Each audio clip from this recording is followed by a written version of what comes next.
चौधरी वीरेंद्र सिंह ने तो सारी उम्र खो दी इस मुख्यमंत्री कुर्सी के चक्कर में। रास्ता एक बार मिला, जिसको रास्ता मिला मंजिल पे चढ़ना तो उसका काम है। मंजिल अपने आप मिल जाएगी, रास्ता मिलना ही सबसे।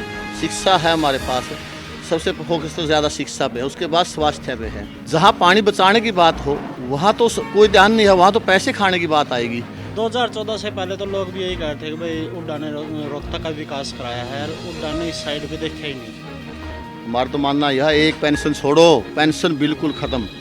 एक पेंशन का क्या मतलब है? विधायक का सेवा करने के लिए आए हैं, लूटने के लिए आए हैं। सारे दर्शकों ने राम राम भाई। आज अपने साथ है दिलबाग संडील, जो कि अपने उचाना में ऑफिस का नींव रखने के लिए दियावती कर रहे हैं और बात करेंगे दिलबाग संडील से। इनका क्या कहना है आज की राजनीति में और उचाना के विकास में इनके आगे क्या कदम रहेंगे। कि मेरे से नाराज़ होंगे चौधरी साहब के पास चले जाएंगे। चौधरी साहब बोलते हैं कि मेरे से नाराज़ होंगे उसकी साइड चले जाएंगे।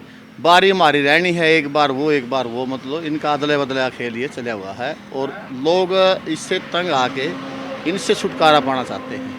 अब राजनीति में देखा जाए नहीं, जी, मुख्यमंत्री पद के लिए कई ऐसे जाट चेहरे भी आए हुए हैं। एक जाति पाति पे भी पद को बांटा जा रहा है। ऐसा है। मेरा तो ये कहना है, जात पात की जहाँ भी बात हो, चाहे वो किसी एक गांव की बात करें, चाहे किसी संगठन की बात करें, चाहे राजनीति की बात करें और चाहे वो कारपोरेट की बात करें, जहाँ भी राजनीति की बात और जात पात की बात आएगी तो वो संगठन हो या कारपोरेट हो या राजनीतिक हो, वो प्रोग्रेस नहीं कर सकता।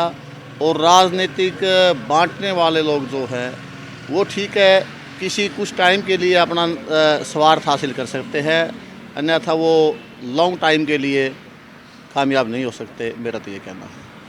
आप किस पार्टी से चुनाव लड़ रहे हैं और टिकट की दावेदारी कितनी % रही इसमें? चुनाव तो अभी तक मैंने किसी पार्टी से नहीं लड़ा।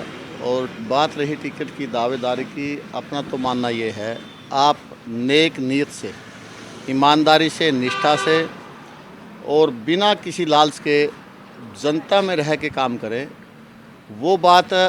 और टिकट की और जो आगे फैसला है वो जनता का फैसला है।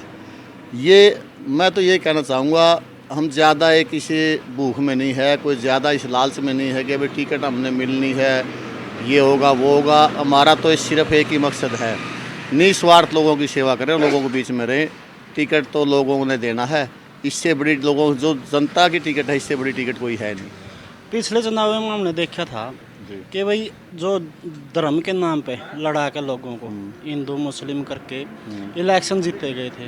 क्या आगे 2024 की राजनीति में भी कुछ ऐसा दूसरी पार्टियों की उसमें या फिर अपनी पार्टियों की उसमें देखा जा सकता है? वो कोई दौर था, जैसे पहले जात पात की या धर्म की राजनीति थी। अब जैसे जैसे युवा हमारे हैं वो एजुकेशन की तरफ ज़्यादा ध्यान है, एजुकेटेड युवा होगा तो जात पात हो और चाहे वो धर्म की बात हो, उनसे वैसे ही दूर होकर चलेगा। आने वाला युग आप देख लेना, जो जात पात की बात करते हैं, धर्म की बात करते हैं, किसी भी पोडियम पे बात करते हैं, मैं तो ये कहूँगा ज़्यादा दिन दूर नहीं है, वो सिर्फ 10 साल का ही और समय बचा होगा मुश्किल से। जब युवा सारा शिक्षित हो जाएगा नहीं, तो ये जात पात और धर्म की तो नाम निशान हमारे बीच से वैसे ही ख़त्म हो जाएगा। क्योंकि चाहे वो एक मैरिज की बात करें, आज मैरिज करते हैं ये नौजवान आज के, चाहे वो फॉरेन में करें NRI हो, चाहे हमारे यहाँ लोकल करें, तो वो उस चीज़ को दूर होकर चलते हैं। यानी कि राजनीतिक पे वो इस पे धर्म पे और जात पात पे वो इतना ज़्यादा फोकस नहीं रखते। सिर्फ मेरा ये कहना है, आप शिक्षित होंगे तो ये अपना आप भेदभाव मिट जाएगा। इस बात में एक बात और निकल के आती है भाई, जो भारत की सरकार है वो इस पर ज़्यादा ध्यान नहीं दे रही है रोज़गार पे, क्योंकि आज का युवा का अगर ज़्यादातर रुझान देखें तो दूसरे देशों में जाने का है। दूसरे देशों में ऐसा बेरोज़गारी बढ़ी है, भ्रष्टाचारी बढ़ी है और ये काम सरकार का ही रहता है। सरकार चाहे तो वो अपना एम्प्लॉयड भी दे सकती है और वो जो करप्शन है उसको भी कंट्रोल कर सकती है, लेकिन सरकार का इस तरफ ध्यान कम होके ज़्यादा लोगों को बांटना, आपने जैसे कही बात, धर्म की बात हो, जात की बात हो, उन पे ज़्यादा अपना फोकस रखना है और उनमें बांट के सोचता है अपना बस सत्ता थी आई और आगे हम तो अपनी गद्दी पे बैठे आप मौज करो, आराम करो। लोगों को, जनता का इतना उन्हें ख्याल नहीं है और इसी को लेकर इसी चीज़ को लेकर हम लोगों के बीच में आए हैं। ये जो गैप है, जो ये एक हीन भावना है, चाहे हमारे वह चौधरी, कौन चौधरी, सारे चौधरी हैं, कौन राजनेता, वह फलाना राजनेता है, दिखड़ा है, विरासत में मिली है, हम इस चीज़ को लेके ही बीच में आए हैं लोगों के। भाई ये जो गैप है नहीं, हमने उसको मिटा के दूर करके और लोगों का शिक्षा हो, स्वास्थ्य हो, तो ये मूलभूत सुविधाएं हैं। जो शिक्षा है तो सब कुछ है, शिक्षा बिना अधूरा जीवन है। शिक्षा होगी तो अपना आप विकास होगा, अपने आप बेरोजगारी दूर होगी। अगर आपकी नज़र से देखा जाए तो पार्टी में आप जिस भी पार्टी में जाओ तो उसमें जो राजनीति चेहरे हैं मुख्यमंत्री पद के लिए कौन कौन हो सकते हैं? राजनीति पार्टी का तो वो तो संगठन का, और मैं तो संगठन का ही काम कहूँगा। कोई भी पार्टी हो वो ऊपर वाले का काम होता है, हाईकमान का काम होता है। हमारा काम क्या है? हम एक पार्टी के या संगठन कार्यकर्ता है। हमारा काम है अपना काम करना, लोगों के बीच रह के लोगों की भावनाओं को भांपना और उनके अनुरूप हमने चल के काम करना। वो हाईकमान का काम है। हमने मुख्यमंत्री कौन आए, कौन बने, जो भी बने, सब सर्वोपरि है। हमारी पार्टी के लिए विशेषकर बात कहूँगा। दूसरा है, दूसरा उनका जाने। वो दुष्यंत चौटाला की बात करें, जी, बोल रहे हैं कि 2024 में उचाणा से चुनाव नहीं लड़ेंगे। इसमें कहीं ना कहीं सरकार की खामियां भी रही हैं। लोगों ने चुनाव जिताकर उनको उप मुख्यमंत्री कुर्सी दी थी।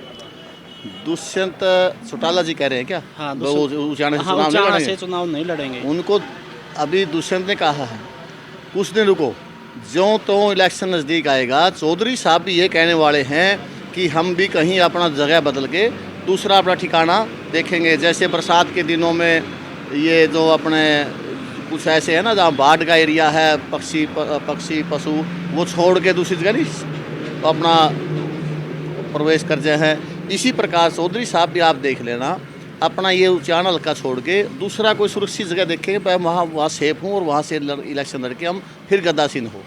उचाणा की जनता तो कांग्रेसी सरकार चाह रही है अब की, क्योंकि पीछे की सरकारों में जनता इतनी तंग हो गई थी। उचाणा की जनता में पूरी एकदम बहुत ज़बरदस्त लहर है, और वो कांग्रेस की लहर है। दूसरी लहर एक और है, एंटी इनकम्पेसी लहर है। वो किसके एंटी है? इन दोनों राजघरानों के खिलाफ लहर है, और वो लहर इनके खिलाफ हो गई। कांग्रेस में जो है वो परिवर्तित हो चुकी है। सबने लोगों ने मन बना चुका है, बस सीएम भूपेंद्र हुड्डा को मुख्यमंत्री बनाना है और कांग्रेसी सरकार लानी है। एक बात है, अगर देखा जाए तो चौधरी साहब यानी वीरेंद्र जी बोल रहे हैं कि मैं भी कांग्रेस में आऊँगा और मुख्यमंत्री पद के लिए लड़ूंगा। कहीं ना कहीं से बात निकल के आ रही है। भूपेंद्र सिंह हुड्डा बोल रहे हैं कि भाई मैं जो मुख्यमंत्री पद के लिए लड़ूंगा। चौधरी वीरेंद्र सिंह ने तो सारी उम्र खो दी इस मुख्यमंत्री कुर्सी के चक्कर में, और ना इन पर तय बना और ना बनाएगा।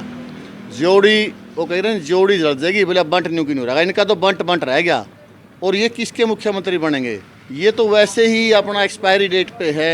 एक्सपायरी वो नहीं कह रहा मैं, यानी कि राजनीति के पहले ही संन्यास ले चुके हैं। संन्यास लेने की वो उम्र और हो चुकी है। पहले उम्र हो चुकी है। इन्होंने पहले अपना ऐलान भी किया था पीछे, भाई मैं राजनीति से संन्यास ले लूँ, मैं इलेक्शन कोई भी इलेक्शन नहीं लड़ूंगा। हाँ लड़वाऊंगा, इनका कहना ये है। लड़वाएंगे किसी नहीं है, लड़वाने की परिवारवाद की भूमिका है इनकी। तो भाई हमने तो हमारे बच्चों को लड़ाना है, हमारी बहू को लड़ाना है, मेरी मैडम को लड़ाना है, बच्चे की बहू को, आगे एक लड़की को और आगे मतलब लाने को। बस इनका परिवारवाद में फोकस है, और इनका इससे बढ़ के है ही नहीं कुछ। प्रेमलता भी तो अभी वो कर रही है, जनसभा कर रही है महिलाओं के साथ। कुछ भी कर लो, लोगों का मोह भंग हो चुका है। कितने भी एफर्ट लगाओ, कितने ही ये कहीं दूर दोप करो, कुछ नहीं आना जाना। अभी लोगों के बीच में कह रहे हैं महिलाओं की वो चौपाल कर रही हैं। कितनी देखते हैं, उनके फ़ोटोज़ देखते हैं, उनकी वीडियोज़ देखते हैं। 10-20 महिला मुश्किल से वहाँ इकट्ठी, और वो भी उसके साथ में रह के अपने रिश्तेदार, अपने प्यारे, जो जिसको इन्होंने थोड़ा बहुत छोटा मोटा कोई नौकरी वोकरी लगवाए हैं, उनको लेके साथ में चल गए। उनको जाकर किसी गांव में बिठा दिया। उस गांव की तो 5 महिलाएं नहीं होती। मेन मुद्दा भी तो ये रहा है ना कि भाजपा को और जेजेपी को रहना है हर किसी का, देखा जाए तो। अपना उचाणा हल्के में हरियाणा की बात करो तो वो है बीजेपी को हटाना है, भ्रष्टाचार को मिटाना है और कांग्रेस को लाना है। बात उचाणा की करें, उचाणा में तो इन दो राजघराने, चाहे वो चौधरी देवीलाल का परिवार का राजघराना हो, यानी चौटाला परिवार राजघराना हो, दुष्यंत हो, और चाहे चौधरी वीरेंद्र सिंह परिवार का राजघराना हो, इनसे ही लोगों को इतनी मोह भंग हो लिया। लोग इनसे इतने दुखी हो चुके हैं कि जो हम लोगों का ये कहना है, हम लोगों के बीच में जाते नहीं, लोग पता क्या कहते हैं? लोग ये कहते हैं कि हम तो इनके गिरवी रखे हुए हैं और भाई किसी में हिम्मत हो ना वो गिरवी पड़ा जो रैन है ना हम इनके वो हमारा टवाओ। और अब लोगों ने वो मन बुना चुका है, सिर्फ एक लोगों की एक नज़र अभी थोड़े वो देख रहे हैं अब हमने मन किस पे बनाना है, वो जिस पे बना लिया तो लोगों ने सारे हरियाणा का रिकॉर्ड तोड़ेंगे और उचाना का तो रिकॉर्ड टूटना है। मतलब कि मेरा तो ये कहना है 60,000 से ऊपर जिता के लोग भेजेंगे यहाँ से। अभी एंट्री कर रही है इनेलो उचाना में अजय चौटाला की, जो अभी तक बात निकल के आई कि भाई उचाना से अजय चौटाला आएगा, दुष्यंत चौटाला उचाना से जाएगा। तो कांग्रेस पार्टी की तरफ से देखा जाए तो मुख्यमंत्री का चेहरा इसमें उचाना में आएगा कि नहीं आएगा? उचाना मुख्यमंत्री है क्या? चौधरी भूपेंद्र सिंह हुड्डा है, उनको प्रोजेक्ट कांग्रेस पार्टी ने कर रखा है मुख्यमंत्री के लिए। और उचाना में मुख्यमंत्री ना रहकर उचाना में कांग्रेस है या पार्टी ऐसा चेहरे को वो टिकट देगी जो जिताऊ कैंडिडेट होगा। और जिताऊ तो जनता ने वो मूड पहले आपको बता चुके हैं, जनता ने मूड अपना फाइनल बना लिया है, कांग्रेस का कैंडिडेट हम उम्मीदवार हमने यहाँ से जिताना है। अगर आपकी नज़र से देखा जाए तो उचाना में अभी तक विकास नहीं हुआ है, आपकी जो सरकार आने के बाद विकास क्या क्या हो सकते हैं उचाना में? सबसे पहला तो शिक्षा का विकास है। शिक्षा देंगे तो हम, शिक्षा जिस घर में है ना उसका विकास अपने आप ही हो जाएगा।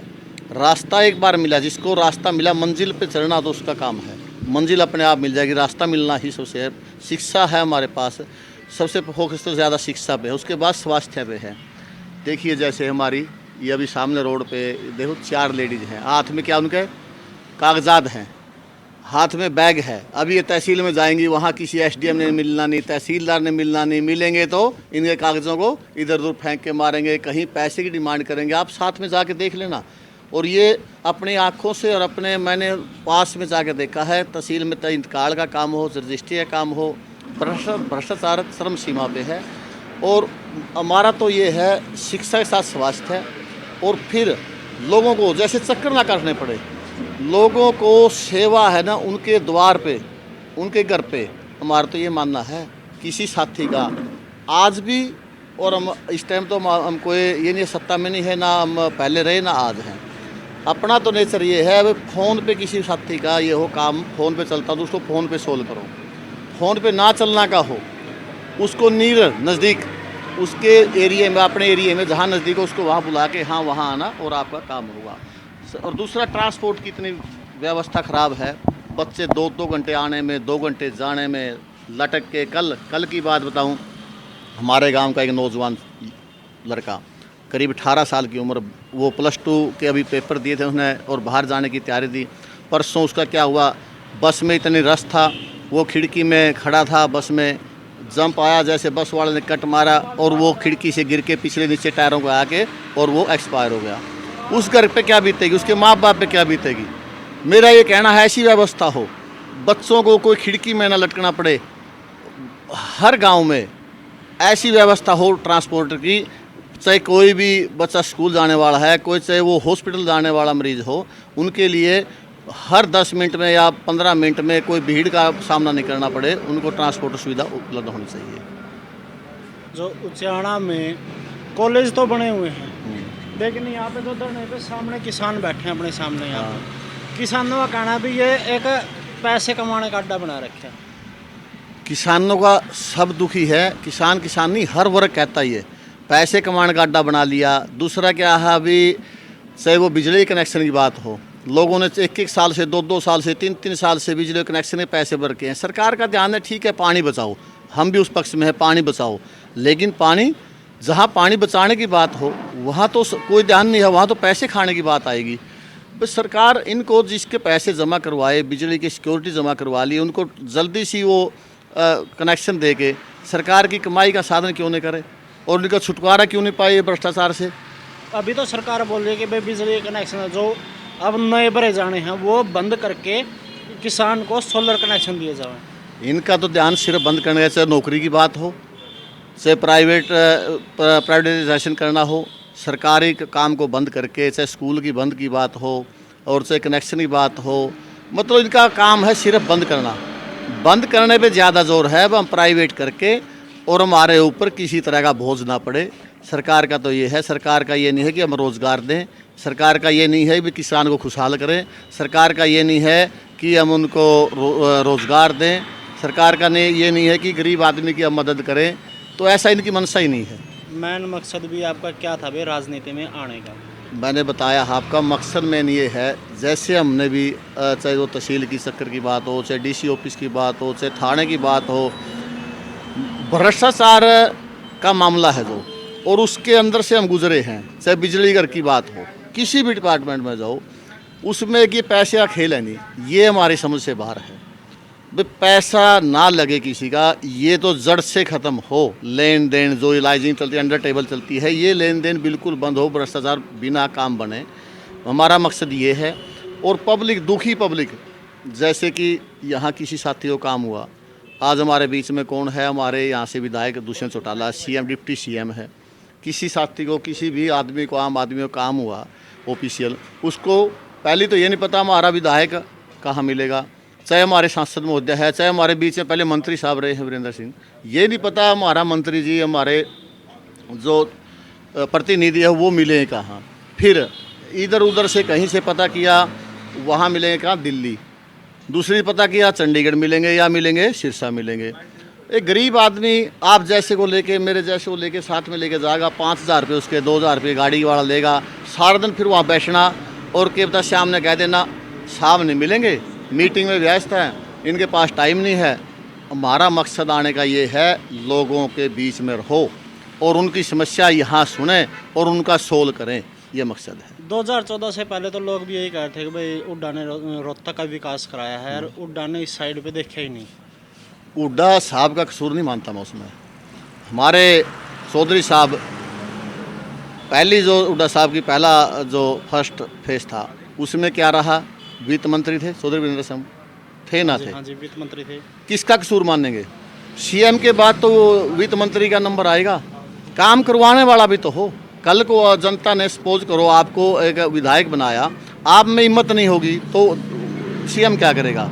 लेने वाला हो, इनमें हिम्मत नहीं थी, इन्होंने एक गुमराह करके रखा लोगों को। इन्होंने क्या रखा, सदा मैं सीएम बनूंगा, अब की बार तो मेरा नंबर नहीं आया, अगली बार मेरे को बनाओ सीएम बनूंगा, और उनके आगे ऐंठ पड़नी, आंख दिखानी, जनता को भी आंख दिखानी, मुख्यमंत्री को भी आंख दिखानी। आंख दिखाने से काम बनेंगे? जनता को आंख दिखाएंगे या मुख्यमंत्री को आंख दिखाएं? आंख दिखाने से काम नहीं बनेंगे। काम तो एक नरमाई से बनेंगे और अपने मुद्दे उठा के उनका हित मांग करके जब काम बनेंगे। वो काम करवाने वाले नहीं थे हमारे बीच में। एक सवाल है जो जनता का है, हम हर किसी से ये सवाल करते हैं, भाई सरकार एक विधायक एक पेंशन क्यों नहीं करती? अपना मानना पता क्या है, ये सब आपकी बात जितने भी होगी बड़ी मज़ा है इनका जवाब देने में। हमारा तो मानना यह है, एक पेंशन छोड़ो, पेंशन बिल्कुल ख़त्म। एक पेंशन का क्या मतलब है? विधायक का सेवा करने के लिए आए हैं, लूटने के लिए आए हैं? क्या करना पेंशन का? बिल्कुल बंद हो ना। हम बढ़ेंगे ना कल को, हमारे को जनता ने मौका दिया, 1 रुपया पेंशन वेंशन कुछ नहीं लेंगे।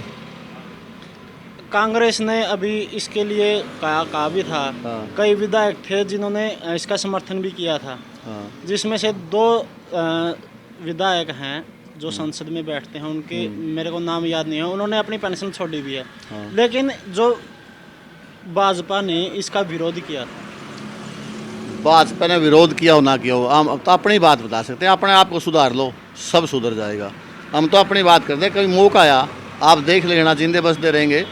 तो सबसे पहला हमारा तो यही है, वह हमने तो लेना ही नहीं, सरकारी फायदा कुछ लेना ही नहीं। मतलब कांग्रेस पार्टी पेंशन छोड़ने के पक्ष में है? कांग्रेस पार्टी छोड़ो ना छोड़ो, हम अपना खुद का छोड़ेंगे। ठीक है जी, धन्यवाद जी, धन्यवाद। तो देख सकते थे भाई, अपने साथ थे दिलबाग संडील, और इनसे बातचीत की। आपको इनके जो जवाब हमें कैसे लगे कमेंट में ज़रूर बताएं, और जो खबरों के लिए आप हमसे संपर्क भी कर सकते हैं। आप सभी का बहुत बहुत धन्यवाद। जय जवान जय किसान।